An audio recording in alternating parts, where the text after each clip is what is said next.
दोस्तों स्वागत है आपका बिहार न्यूज में। दोस्तों मैं हूं फिरदौस गनी और आप देख रहे हैं केटीवी लाइव। दोस्तों आज हो चुका है 27 अगस्त 2020। तो आज की बिहार की टॉप न्यूज लेकर आए हैं आपके लिए।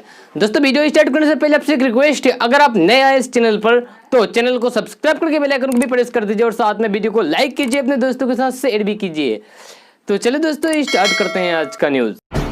रूस के कोरोना टीके को छोड़ दिया जाए तो दुनिया में अभी तक कोरोना का कोई भी टीका बाजार में नहीं आया है, लेकिन धनी देशों में टीके को खरीदने की होड़ लग चुकी है। अनुमान है कि 2021 के अंत तक दुनिया में टीकों की 4 अरब डोज तैयार हो सकती है, लेकिन इनमें से अरब से ज्यादा डोज पहले ही धनी देश अपनी जनता के लिए खरीद चुके हैं।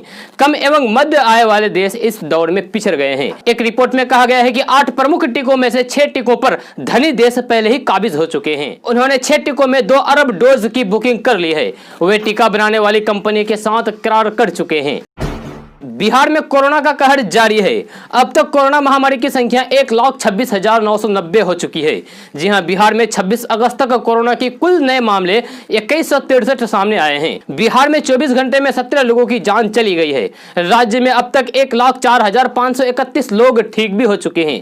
पिछले 24 घंटे में राज्य में 3169 संक्रमित मरीज स्वस्थ हो गए हैं और उन्हें अस्पताल से छुट्टी भी दे दी गई है। डॉक्टरों ने उन्हें तत्काल 7 दिनों के लिए होम क्वारंटाइन में रहने की सलाह दी है।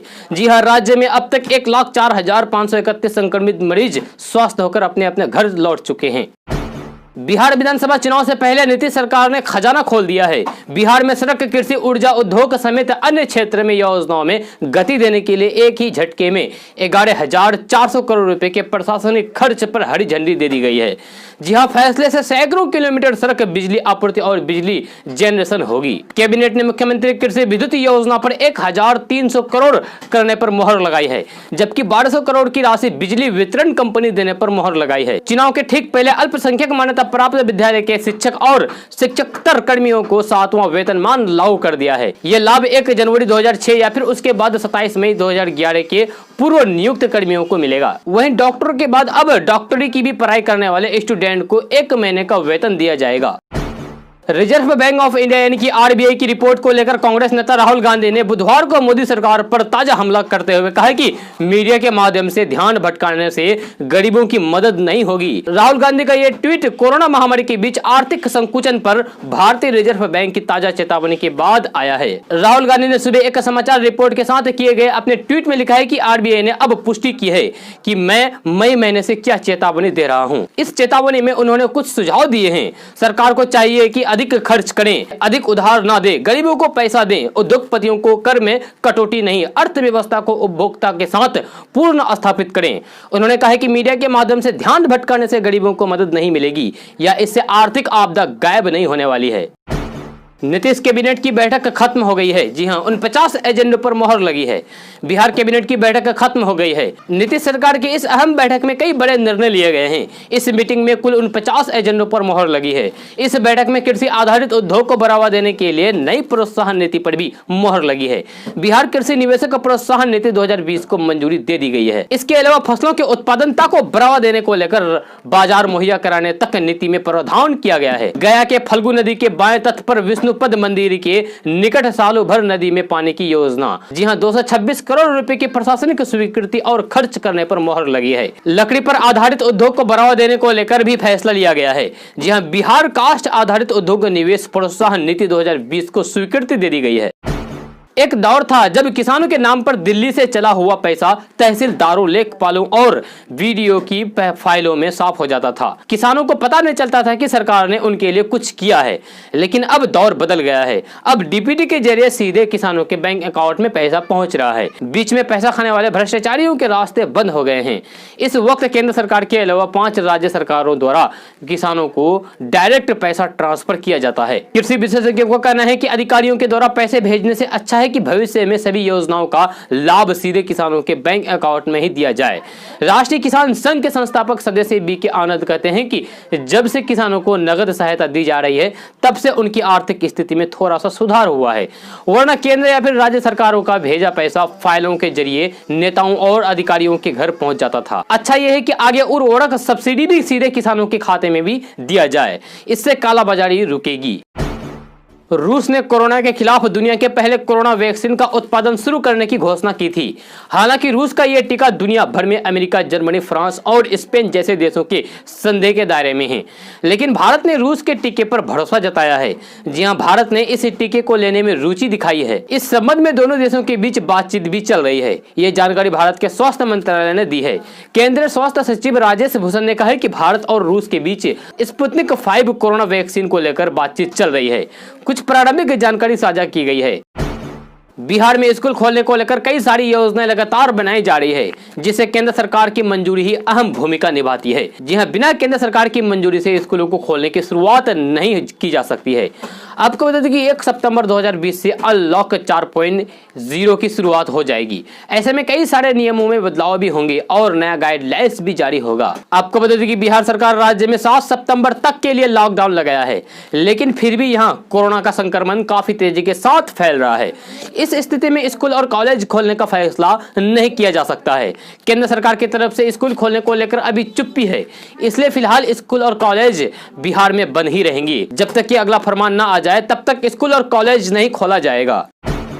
बिहार को मानसून के कहर से अगस्त में राहत जरूर मिली है, मगर बाढ़ के हालात से निजात नहीं मिल पाई है। प्रदेश के कई जिले अभी भी बाढ़ से बेहाल हैं। जी हां, प्रदेश के 20 जिलों में बाढ़ से फसल को नुकसान हुआ है। भारी बारिश और बाढ़ से बिहार में करीब 33% फसल को नुकसान होने का अनुमान जताया गया है। बिहार में बीते सप्ताह तक 32.59 लाख हेक्टेयर में धान की रोपाई हो चुकी थी, जबकि प्रदेश के किसानों ने मक्के की बुआई 3.92 लाख हेक्टेयर में की है। ये आधिकारिक आंकड़े प्रदेश के कृषि विभाग से मिली है। आंकड़ों के अनुसार बिहार में चालू खरीफ सीजन में 92,000 हेक्टेयर में दलहन फसलों की बुआई हुई है, जबकि तिलहनों की बुआई 80,000 हेक्टेयर में हुई है। हर रोज उतार चढ़ाव की स्थिति से गुजरने वाले पेट्रोल और डीजल के दाम में आज किसी प्रकार का कोई बदलाव दर्ज नहीं किया गया है। आपको बता दें कि पिछले काफी दिनों से पेट्रोल के दाम में लगातार उतार चढ़ाव का दौर जारी था। वही डीजल के दाम स्थिर बने हुए थे, उसमें किसी प्रकार का कोई भी परिवर्तन नहीं हो रहा था। इस बीच आज पिछले कुछ दिनों से जारी उतार चढ़ाव के बीच पेट्रोल के दाम में किसी प्रकार का कोई भी परिवर्तन नहीं हुआ है। जी हाँ, पेट्रोल के दाम जस के तस बने हुए हैं। बात अगर डीजल की करें तो बिहार में इसकी कीमत 78 रुपये 72 पैसे है, जबकि पेट्रोल की कीमत 84 रुपया 30 पैसे प्रति लीटर के हिसाब से बिक रहा है। बिहार में कोरोना का संक्रमण धीरे धीरे कम होने लगा है, जो राज्य में रहने वाले लोगों के लिए अच्छी खबर है। मिली जानकारी के मुताबिक कोरोना को हराने में बिहार तीसरे स्थान पर पहुंच गया है। बिहार का रिकवरी रेट 83.74 है। स्वास्थ्य विभाग के ताजा आंकड़े के अनुसार बिहार की रिकवरी दर अभी तक के अपने उच्चतम स्तर पर पहुंच गई है। वहीं बात अगर दूसरे राज्यों की करें तो बिहार से आगे केवल 2 ही राज्य हैं जिनका रिकवरी रेट बिहार से बेहतर है। खबर के मुताबिक रिकवरी रेट पहला स्थान दिल्ली और दूसरा स्थान तमिलनाडु का है।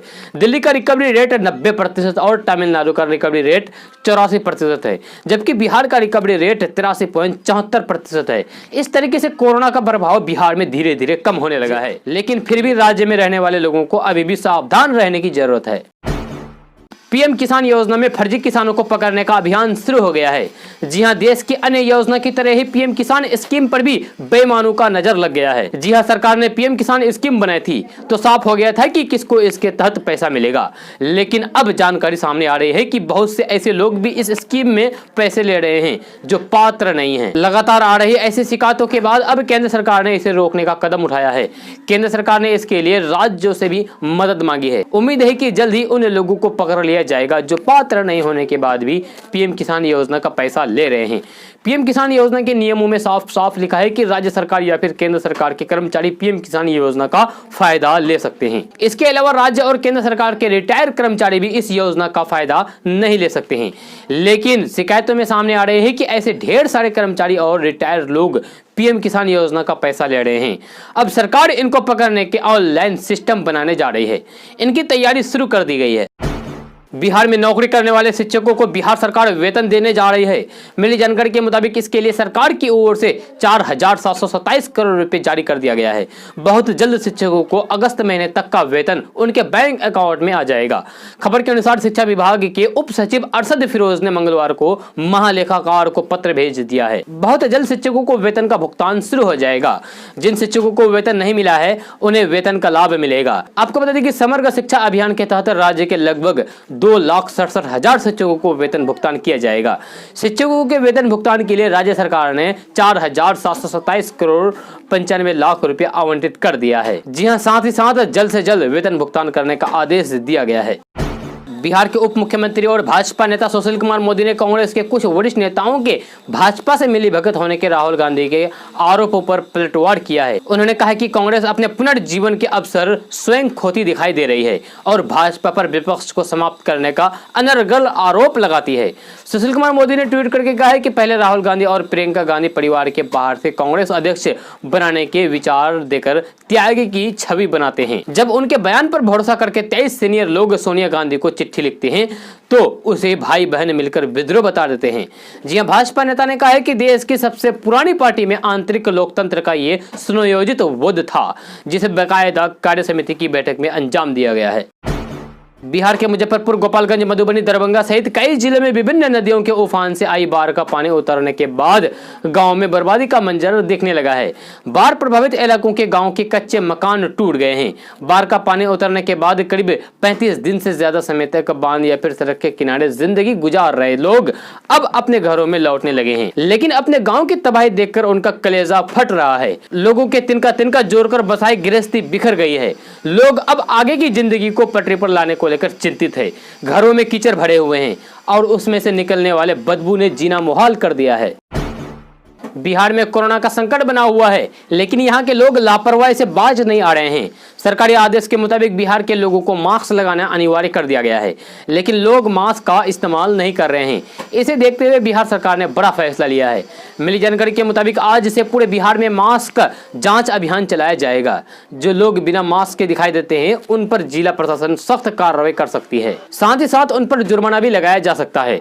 खबर के अनुसार गृह राज्य विभाग ने जांच में व्यापक जांच अभियान चलाने का आदेश भी दे दिया है। भारत में कोरोना संक्रमण के मामले बेहद तेज रफ्तार के साथ बढ़ रहे हैं। देश में अब दिनों दिन औसतन 60,000 से अधिक नए केस सामने आ रहे हैं। जी हां, इसमें से कुल आंकड़ा बढ़कर 31 लाख के आगे पहुंच चुका है।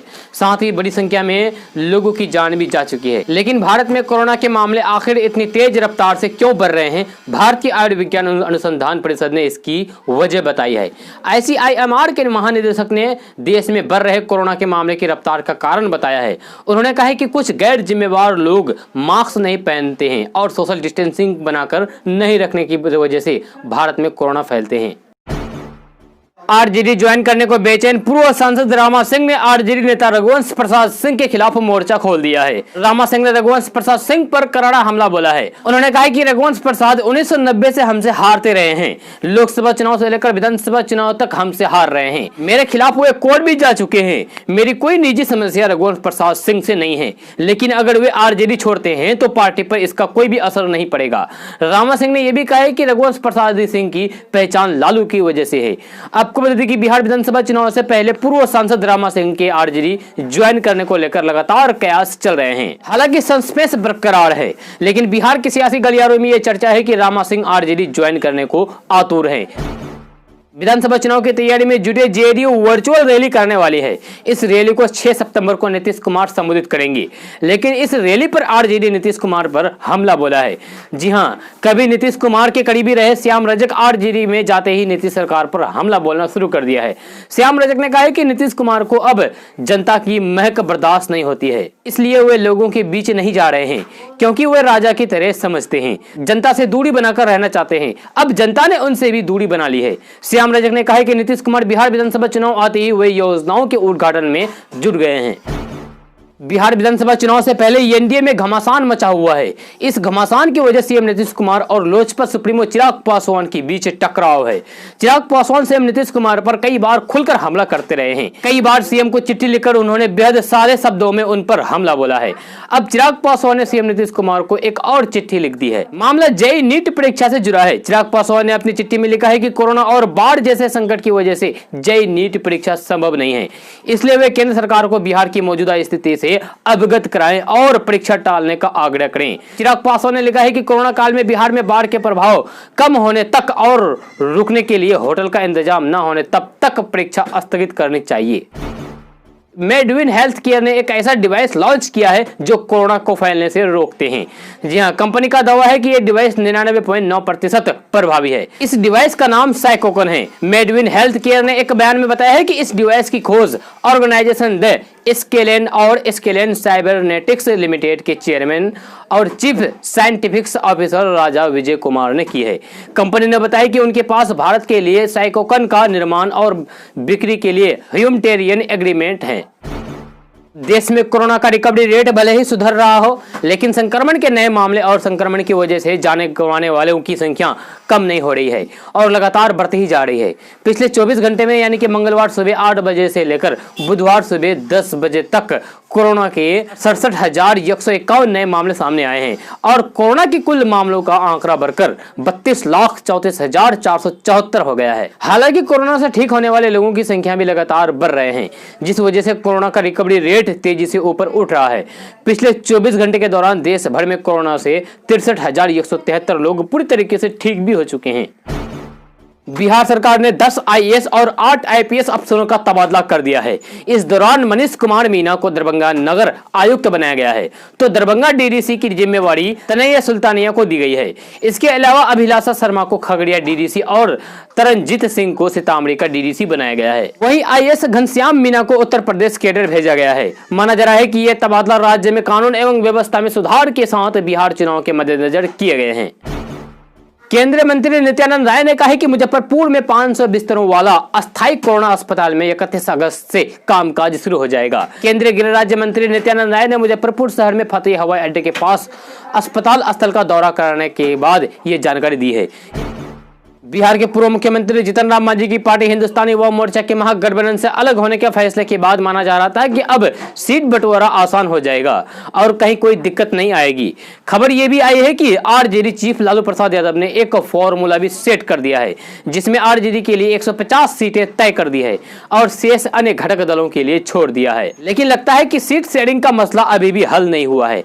जी हाँ, राष्ट्रीय लोक समता पार्टी के अध्यक्ष उपेंद्र कुशवाहा की नाराजगी सामने आने के बाद यह मामला अभी भी उलझा हुआ नजर आ रहा है। दरअसल पटना में राष्ट्रीय लोक समता पार्टी की कार्यकारिणी की बैठक पटना में हुई। जी हां, इसमें उपेंद्र कुशवाहा ने कहा है कि सीट बंटवारे से महागठबंधन में देर हो रही है और कई बातों में भी अभी भी अस्पष्टता है और नेताओं कार्यकर्ताओं में उलझन है। उन्होंने आगे कहा है कि सीट का बंटवारा देरी होने से गठबंधन को नुकसान होगा, इसलिए सभी दलों को मिलकर जल्दी फैसला लेना होगा। उपेंद्र कुशवाहा ने कहा है कि इसके लिए गठबंधन को अन्य दलों को भी तत्परता दिखानी चाहिए। पटना के लोगों के लिए एक अच्छी खबर है। अब आपको कहीं टहलना हो या फिर आना जाना हो तो आप सस्ते दरों पर पटना में साइकिल की सवारी कर सकते हैं और इसे लेकर जा सकते हैं।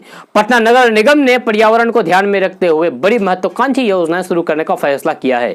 पटना नगर निगम सितंबर से इस योजना को शुरू करने जा रहा है। पटना नगर निगम की इस योजना के तहत जो भी लोग साइकिल इस्तेमाल करेंगे उसके लिए दरों का निर्धारण किया गया है। जी हाँ, आधे घंटे के लिए साइकिल चलाने पर कोई भी शुल्क नहीं लिया जाएगा और यह सुविधा बिल्कुल मुफ्त होगी। अगर आप आधे घंटे से ज्यादा और 1 घंटे तक के लिए साइकिल लेते हैं तो इसके लिए आपको सिर्फ 5 रुपए शुल्क देना पड़ेगा। अगर कोई व्यक्ति पूरे दिन के लिए साइकिल लेता है तो उसे 30 रुपए किराया देना होगा। जी हाँ, नगर निगम ने मासिक शुल्क की भी व्यवस्था रखी है। लोगों के लिए 200 रुपए प्रति महीने और 500 रुपया सालाना किराया निर्धारित किया गया है। जो लोग भी 1 महीने के लिए किराए पर साइकिल लेते हैं तो उसके लिए निश्चित स्थान पर साइकिल पहले से रखा जाएगा। दोस्तों, आज का न्यूज़ बस यहाँ तक। कैसा लगा जरूर अपना सुझाव दीजिएगा नीचे कमेंट बॉक्स में कमेंट करके। अगर आप नए आए इस चैनल पर तो चैनल को सब्सक्राइब करके बेल आइकन को भी प्रेस कर दीजिए और साथ में वीडियो को लाइक कीजिए, अपने दोस्तों के साथ शेयर भी कीजिए। तो चलिए दोस्तों, फिर मिलते हैं अगले वीडियो में।